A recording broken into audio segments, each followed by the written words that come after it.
Hello అందరికీ, ఇది నిన్న నైట్ నా మినీ వ్లాగ్. సో నిన్న మార్నింగ్ మినీ వ్లాగ్ చూశారు కదా, ఇప్పుడు నైట్ మినీ వ్లాగ్ చూసేయండి. అంతకంటే ముందు వీడియోకి లైక్ చేసి ఛానల్ని సబ్స్క్రైబ్ చేసుకోండి. సో నాకు ప్రాపర్గా వీడియో తీసి మంచిగా ఎడిట్ చేసి వాయిస్ ఓవర్ ఇచ్చి పెడదామని ఉండే, బట్ నాకు అంత టైం లేకుండే. టైం లేకుండా అంటే టైం ఉంటుంది, బట్ మా చిన్నోడిని చూసుకోవడానికే నాకు సరిపోతుంది అనమాట. ఎట్లా ఉంటుందంటే ఇంటి ముందు అలా ఉంటుంది నా పరిస్థితి. సో ఇంట్లో వీడితోనే ఉండాలంట, వీడి దగ్గరే కూర్చోవాలి. ఎట్లా అంటే వాష్రూమ్ కూడా పోనీయట్లేదు, పెద్ద పెద్ద కేకలు వేసేస్తున్నాడు, అసలు కదలనివ్వట్లేదు. ఇంకా వీడిని వదిలేసి నేను ఇంకా కిచెన్లో కష్టం కదా, ఇద్దరు పిల్లలతో నేను కిచెన్లో ఎక్కువ టైం స్పెండ్ చేయాలంటే కష్టం.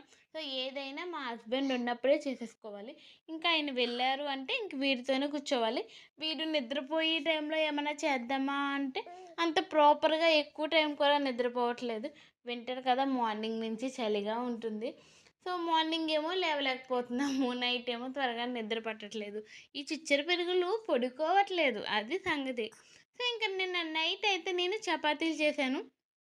నేను ఆఫ్టర్నూన్ మా వారు ఉన్నప్పుడే పిండి నానబెట్టేసాను అనమాట. నైట్ ఇంకా ఆయన వచ్చిన తర్వాత చపాతీలు చేసి ఇంకా కర్రీ కూడా ప్రిపేర్ చేశాను. ఆలు క్యారెట్ కర్రీ చేశాను, చాలా బాగా వచ్చింది. సో ఇంక అందరూ తినేశారు. అరవింద్ మా హస్బెండ్ తినేసిన తర్వాత నాకు హాట్ బాక్స్లోకి తీసేసుకుని నేను ఇంకా కిచెన్ అంతా క్లీన్ చేసాను. సో కిచెన్ క్లీన్ చేస్తే కొంచెం మనసు ప్రశాంతంగా ఉంటుంది.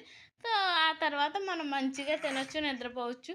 మార్నింగ్ కొంచెం లేట్గా లేచినా నో ప్రాబ్లం అనమాట. సో అన్నీ క్లీన్ చేసాను, వెజిల్స్ అవన్నీ, గ్యాస్ కూడా క్లీన్ చేశాను. నేను మార్నింగ్ పప్పు టమాటా వండాను కదా, కొద్దిగా ఉంది. సో ఇంక నా కోసం కొంచెం కర్రీ ఉంచుకొని అరవింద్కి అయితే బాదం నానబెట్టాను, కొద్దిగా పెరుగు తోడుపెట్టాను.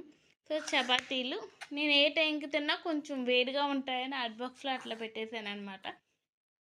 కిచెన్ అంతా ప్రాపర్గా సర్దేశాను. సో మార్నింగ్కి ఏం కావాలో అవన్నీ రెడీగా ఉంటాయి, నో ప్రాబ్లం. మా హడావిడి ఏం ఉండదు మార్నింగ్. అవునా కూడా హడావిడిగానే ఉంటుంది.